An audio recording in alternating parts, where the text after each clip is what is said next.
안녕하세요. 소그룹 학교 마지막 시간입니다. 소그룹 인도자에 대해서 배우겠습니다. 소그룹 인도자 그러니까 이것은 나랑 상관없네 생각할 수 있는데 그렇지 않습니다.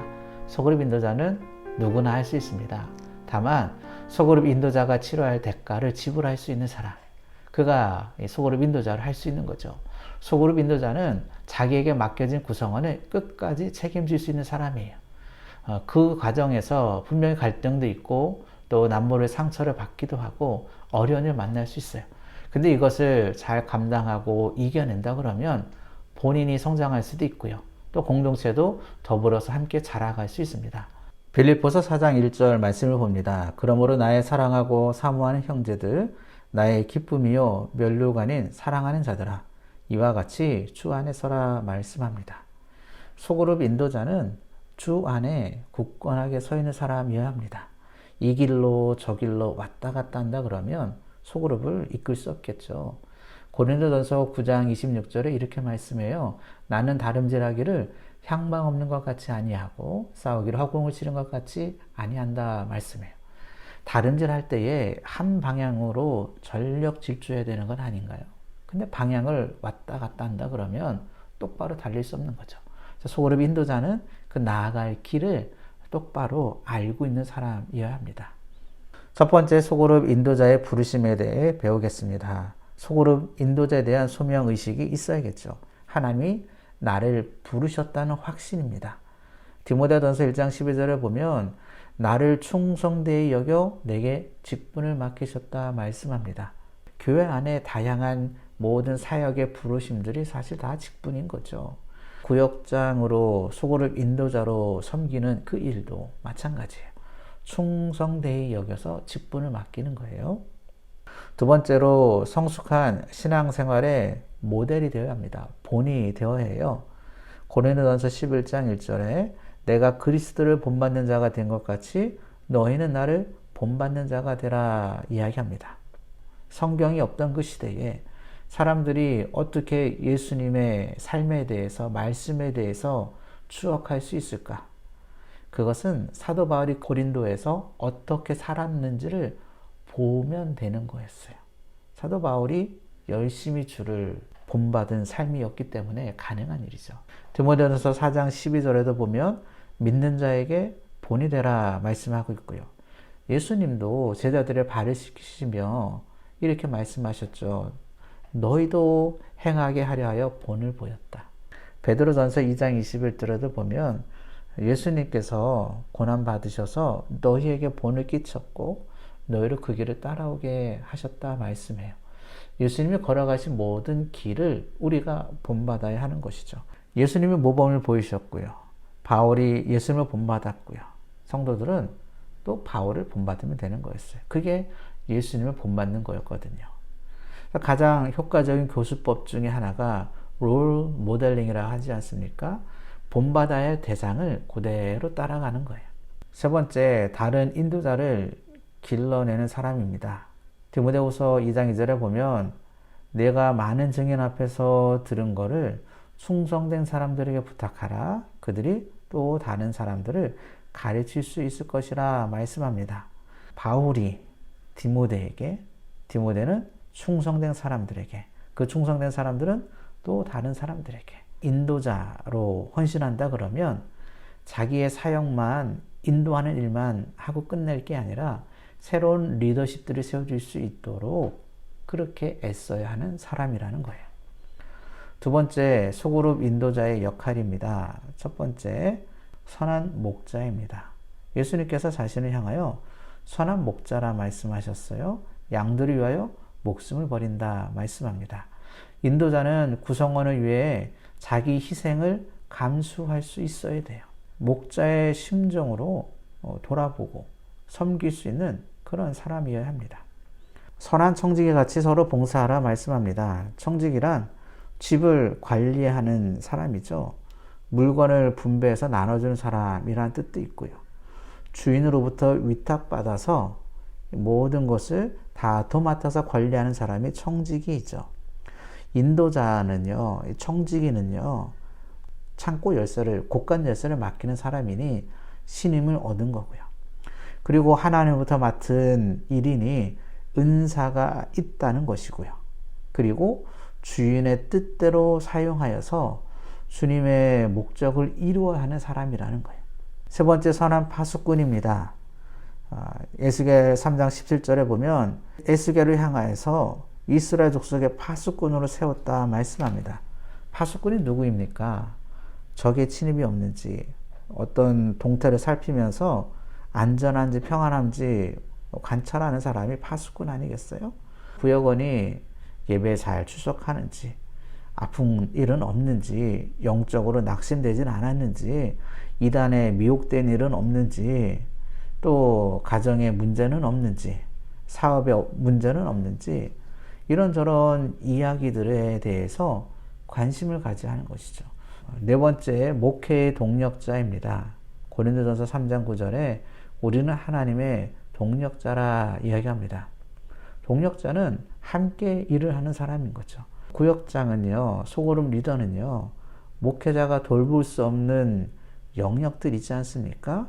성도들의 세미한 구석까지 돌볼 수 있어야 돼요. 목회의 누수가 생기지 않도록 동력하는 사람이라는 거예요. 다섯 번째, 삶과 신앙의 고민을 들어주는 상담자입니다. 데살로니가전서 말씀에 보면 마음이 약한 자들을 격려하고 힘없는 자들을 붙들어주라, 모든 사람에게 참으라, 이런 말씀이 있어요. 소그룹 리더는 상담을 하는 사람이에요. 무언가 대답을 주는 게 아니고요, 구역원의 삶을 잘 들어준 사람입니다. 솔로몬이 지혜를 구했다 그러지 않습니까? 우리 개정되어진 성경에서는 그 지혜를 듣는 마음이라는 단어로 번역을 했어요. 듣는 마음을 통하여서 사람들의 생각을, 문제를 읽게 되어지고 필요한 판단을 하는 거죠.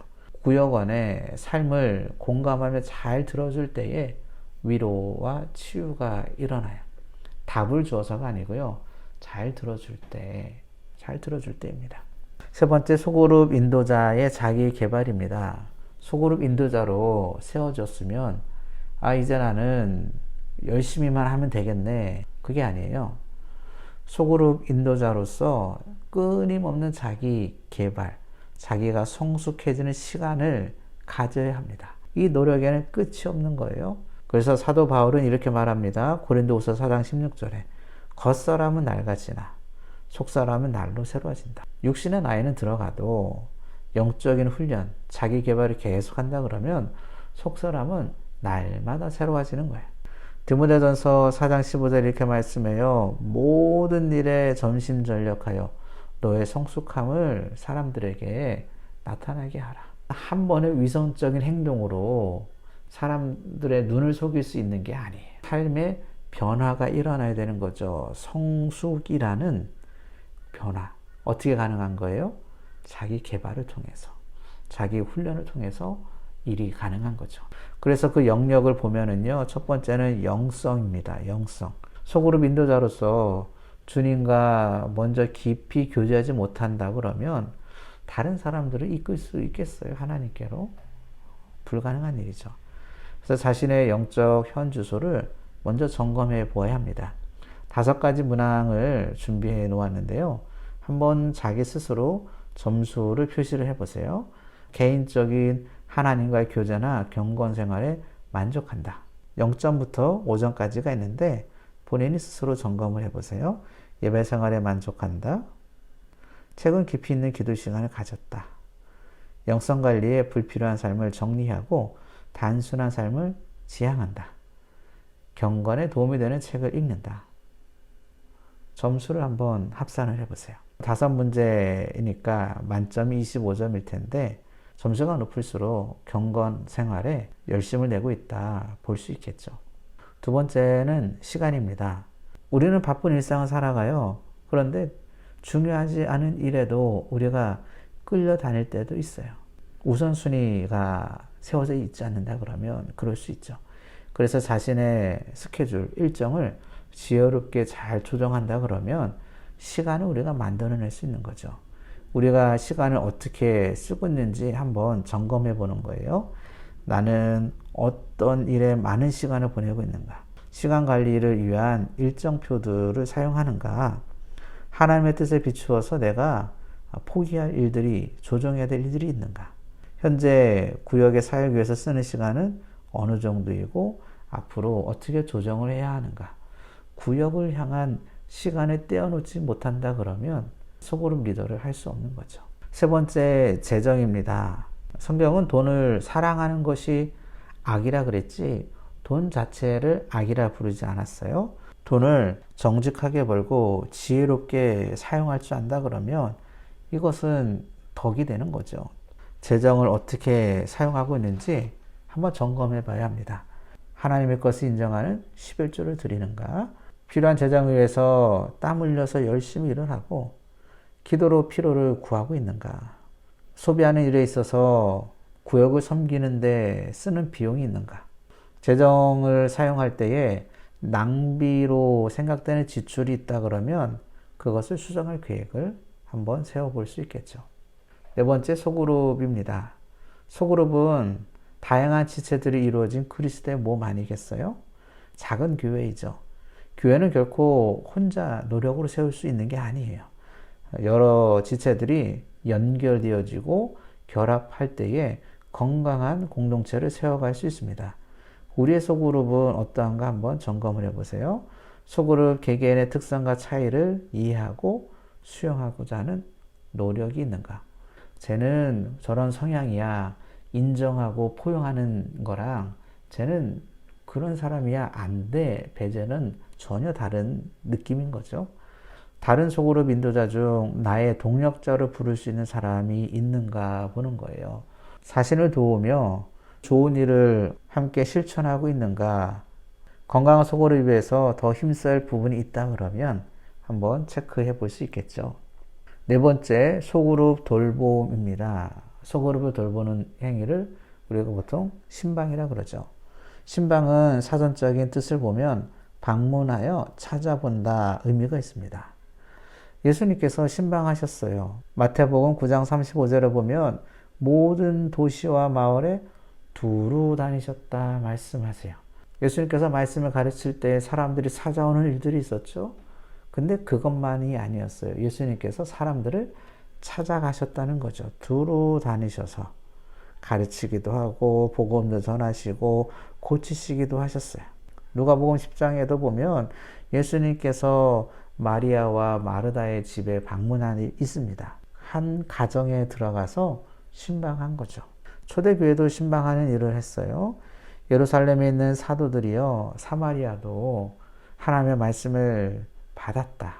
이 이야기를 듣고 베드로와 요한을 파송합니다. 그 공동체가 어떻게 되어 있는지, 어떤 상황인지 이것을 알기 위해서 사도들을 파송한 거죠. 이게 다 신방입니다. 방문하여 찾아보는 일이죠. 그럼 신방의 목적은 무엇인가?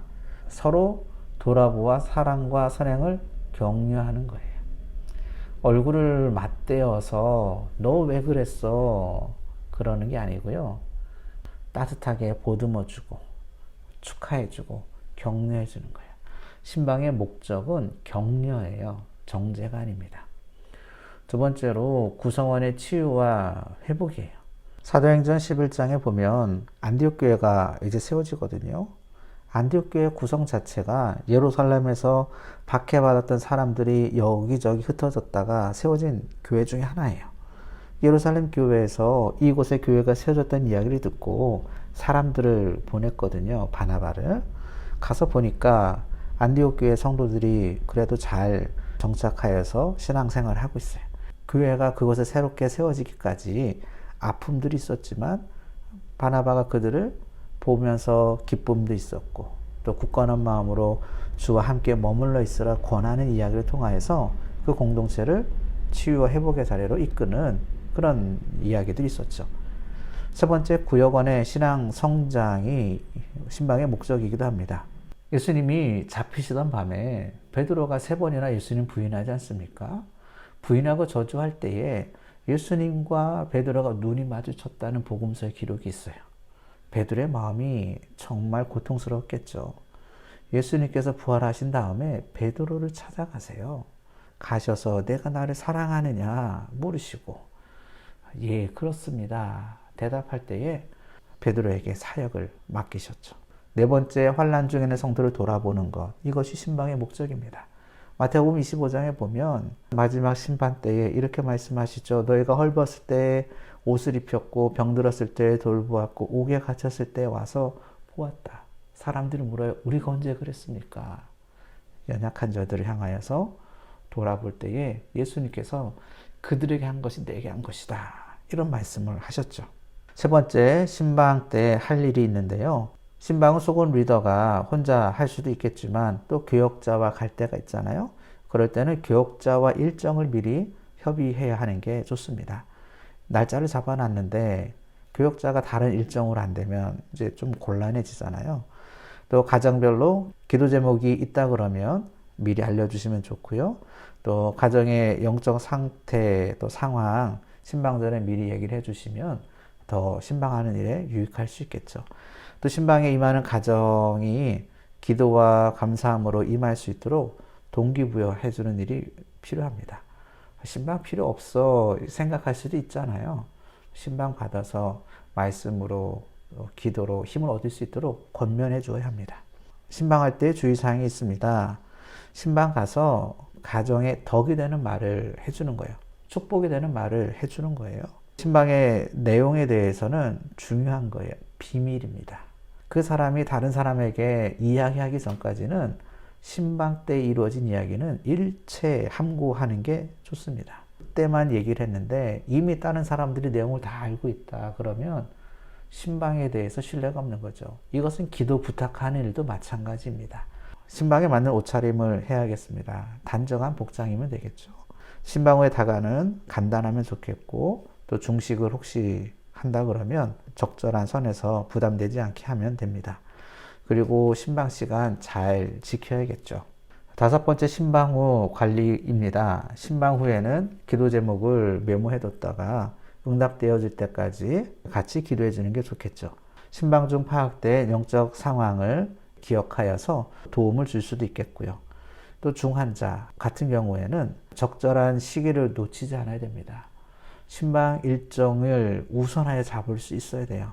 다음 주에 갈까 그랬는데 다음 주에 혹시라도 별세하면 신방의 기회를 놓치기 때문에 안 됩니다. 강의 내용 마쳤고요. 인도자 서약하는 내용이 있습니다. 26쪽에 보면은 소그룹 인도자로서 헌신할 때에 다짐하는 내용입니다. 제가 내용을 읽어볼게요. 나는 소그룹 인도자로서 다음 상황을 충분히 이해하고 소그룹 사역에 적극적으로 동참할 것을 하나님과 교회 앞에 엄숙히 약속합니다. 소그룹 리더로 헌신하실 분들은 내용을 하나씩 같이 한번 따라 읽으면 좋겠어요. 나는 소그룹 인도자가 종으로 섬기는 직책임을 이해하고 맡겨진 구성원의 성숙을 위해 나의 삶을 헌신하겠습니다. 두 번째, 나는 날마다 말씀과 기도의 삶을 부지런히 훈련하여 사역에 필요한 지속적인 성장을 위하여 인도자 모임에 성실하게 참여하겠습니다. 세 번째, 나는 구성원들이 교회 밖의 성경 공부와 성령 집회에 참석할 경우 교역자와 먼저 상담하여 바른 믿음의 길로 인도하겠습니다. 네 번째, 나는 구성원들을 위해 한 주에 2번 이상 기도하고 교회 훈련 과정에 참여할 수 있도록 돌보겠습니다. 다섯 번째, 나는 주일 예배, 봉사, 헌금 생활에 성실하게 참여함으로 인도자로서 모범을 보이겠습니다. 나는 위 사항을 충분히 이해하고 전적으로 동의할 뿐 아니라 최선을 다해 준수할 것을 하나님과 교회 앞에 다짐합니다. 날짜 쓰시고 여러분의 이름을 쓰시면 되겠습니다. 과제가 있습니다. 이전에 하던 대로 홈페이지 참고해서 문제풀이해서 제출하시면 되겠고요. 그리고 이제 가장 중요한 거죠. 소그룹에 참여해 주시기 바랍니다. 강의를 마치겠습니다. 소그룹 인도자에 대해서 배웠는데요. 소그룹 인도자, 그는 예수님을 본받는 사람입니다. 그리고 다른 사람들에게 본이 되는 사람이에요. 그를 통하여서 구성원들도 함께 예수 따르는 사람이 되어지는 것, 이것이 소그룹이 나아갈 방향입니다. 그동안 5번의 강의를 하게 되었는데요. 많이 애쓰셨습니다. 제가 격려하고 축복합니다.